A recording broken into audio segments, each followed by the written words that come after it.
114. Things got out of control last night with 3 insane thriller endings, all of them decided by a single point. But we gotta start in Sacramento, where the Nuggets completely destroyed the Kings in the first quarter and even made the home fans boo their own team.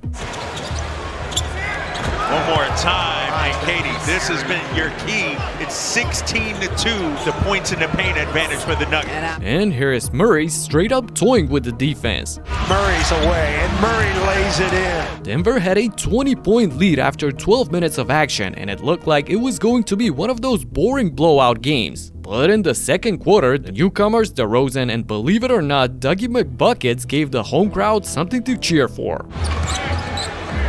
Rosen. Straight into it. Just not messing around. Kings with numbers.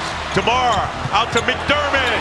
McBuckets got it. The Kings went berserk in the second quarter, scoring 47 points, and all of a sudden, they cut the lead to just 7 points going into halftime. And in the third, the fan favorite, Malik Monk, picked up the pace even more, scoring 15 points himself, making the entire arena erupt when he did this. Kings can take the lead here with a 3. Malik says, why not? Why not?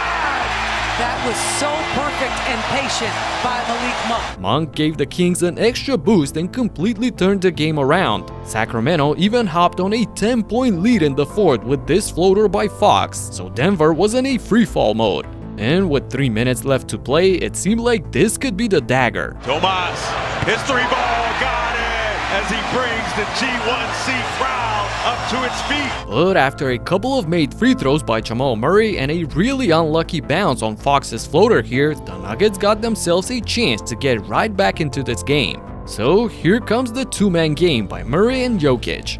Murray, give it to Yoke. Yoke dribbling in around the corner, does it off to Westbrook. Got it. The entire Kings defense was focused on Nicholas so much that they forgot about Westbrook, who made the timely cut and the great dime by Jokic. On the other end, Sacramento had another great look, but the ball simply bounced off the rim. And this next possession left me in shock. Nuggets down by 4. Gordon for 3. Good! AG! What? Aaron Gordon casually pulls up from deep with 16 on the shot clock and swishes it. And just like that, it's a 1-point game. And after another blown possession by the Kings, the Nuggets can take the lead here. So Murray around the corner, back to Jokic. Jokic guarded by the smaller man now, backing in. Westbrook to Jokic. And he floats it home! Westbrook, love that he didn't settle for that outside 3. Could have taken that, but instead, who does he go to? There. The best player in the world. Denver goes on a 9-0 run in less than 100 seconds and takes back the lead. What a roller coaster of a game. And you know that De'Aaron Fox wasn't gonna miss another clutch floater when it mattered the most. Speaking of clutch, back and forth we go. Less than a minute. Murray on the move, pulls the trigger, got it! And Swipa was like, anything you can do, I can do better because... Going back to the same play. Fox, 3-ball, bang, bang, bang, look at your left hand. The pressure was boiling at this moment, but the Nuggets have probably the deadliest go-to move in the clutch with Murray and Jokic two-man game. Kings out to Jokic for the lead. Yeah! Put him in the three-point contest. Nikola drains the 3 like he was playing street ball in his hometown of Sombor, untouched by the pressure. And Derozan is another guy who's cold-blooded in the clutch. Derozan. Oh! Debo! Put him in the bucket! A huge dunk by DeMar to retake the lead, and with 20 seconds left in the game, for like the 100th time, we got to witness this. Back to Jokic. Jokic hand off to Murray. Murray pulls the trigger. Yes! Jamal Murray clutch. Oh my goodness, Jamal makes them game winners look like a walk in the park. Amazing. Still, Sacramento had the final possession and a chance for the win. Into the backcourt to Fox. Fox has been the hot man. They double. Sabonis, give it off. Inside. Derozan, no good! No good! And the Nuggets have won it! Wow, what a perfect execution by the Kings on the last play, but Derozan stumbles, almost losing the ball, and he couldn't hit the fadeaway either, leaving all of us with this exact reaction. And that was my reaction watching Detroit shoot 62.5% from downtown in the first 3 quarters against Miami. Cade over Adebayo. Yes, he rips the net. Outside against Hero. Sideline to Sasser, and the long gun goes for Marcus Sasser. Malik Beasley's video game threes on 6 of 8 from beyond the arc built a huge lead in the fourth quarter for the Pistons, and Cade brought it up to 19. Cade against Hackett, over it, and he hits it. Whoa! So, game over, right? On the contrary, this is where the madness begins. 112-101 Pistons. Tyler Hero, top side three is through. Butler, deep. Laying it up and laying it in is Terry Rozier, just like that. And you know that Spoelstra's team will play until the final buzzer, trying to come back. Tyler Hero rises and fires, fills it. It looked like it's going to be short to me from here, but he got nothing but the bottom.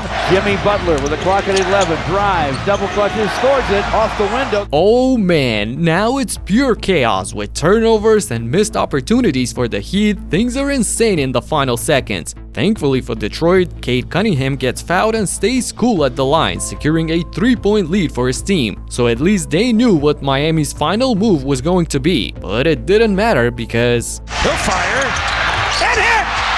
He hit it to tie the game at 1:14 with 5.1 seconds left. are you kidding me? What a shot by Hero, and he gets fouled in my opinion. Still, Miami holds on in the final seconds and forces overtime in Detroit, stunning the entire arena. And with all of the momentum on Miami's side, the overtime period looked exactly as you'd imagine when an inexperienced team fumbles a 19-point lead in the fourth. Outside Duncan Robinson.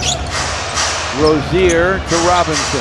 Pump fake and a drive, and he scores it. I was now convinced that the Heat got this game in the bag, but why I love the NBA is because the unthinkable keeps happening night after night. Sideline to Hardaway Jr. This for three, and it's through! Tim Hardaway Jr. Way up to Hardaway Jr. This for three, and it's through! Tim Hardaway Jr. goes nuclear with 9 points in like 60 seconds, and all of a sudden now the Pistons have the lead. What is going on here? This turns into a war with Jimmy Butler losing his shoe, which keeps bouncing all over the floor during the play, and best of all, Jimmy ends up getting the rebound and the putback here. Unbelievable. But while he's getting his shoe back on, Cade turns on the Jets and Cade to the basket, hooks on the run, he hits it, Pistons are back up one. Miami has to respond, and Tyler Hero gets a wide open look for the lead, but he misses it, so the Heat chase the ball all over the court and eventually have to foul. Unfortunately for them, they're not in the bonus, so they'll have to foul again, unless a completely unexpected and wild turn of events takes place, which... To Tyler Hero, 5 seconds, 4 seconds, 3, Hero with a long three. Off the rim. What a game! From a 19-point comeback in the fourth to an 8-point lead, another comeback and complete mayhem on the final play. I'm at a loss for words here. Just when you think you've seen everything, this happens. And best of all, there's still one more thriller. In Toronto, the Bulls were in the driver's seat, leading by double digits throughout the majority of this game. And with this layup by Horton Tucker with 9 minutes to play, Chicago was up by 16 points. But the Raptors, led by Grady Dick, refused to quit and went on a hunt. Shed finds Grady. Dick the three. Good. Shed scoops it up. Grady lets it fly. Grady caught fire in the fourth quarter, scoring 13 points on 3 for 4 from downtown, willing his team back into this game, and RJ Barrett cut the lead to just 1 point with this layup, sending the entire arena into a frenzy. RJ, how tough is that? 30 points, Matty D. 8-time this year, 7-time at home. But playing in his 10th game after years of injuries, Lonzo Ball made sure everyone knows that he's back.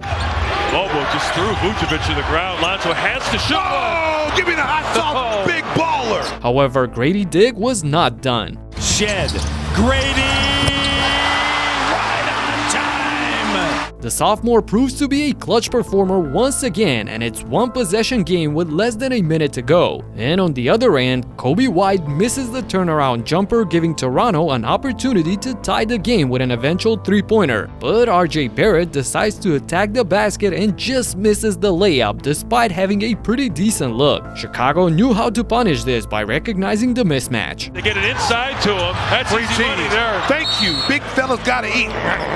Feed him. Kobe White saw that Vooch had his man anchored deep in the paint, threw the pass on target, and an easy 2 for Nikola to put the Bulls up by 5 with 14 on the clock, most probably securing the win for them unless Grady Dick hits this one. Grady up fake, lets it fly short. Offensive rebound, Shed. How good has he been? The ball hits the front of the rim, but the rookie Jamal Sheed picks it back up and lays it in, so now they have to foul. And THT actually gave the crowd a glimpse of hope when Win over Maine had a double-double. 15 points, 13 assists. if he misses the next one, the Raptors will have a shot at overtime. 72% in the season.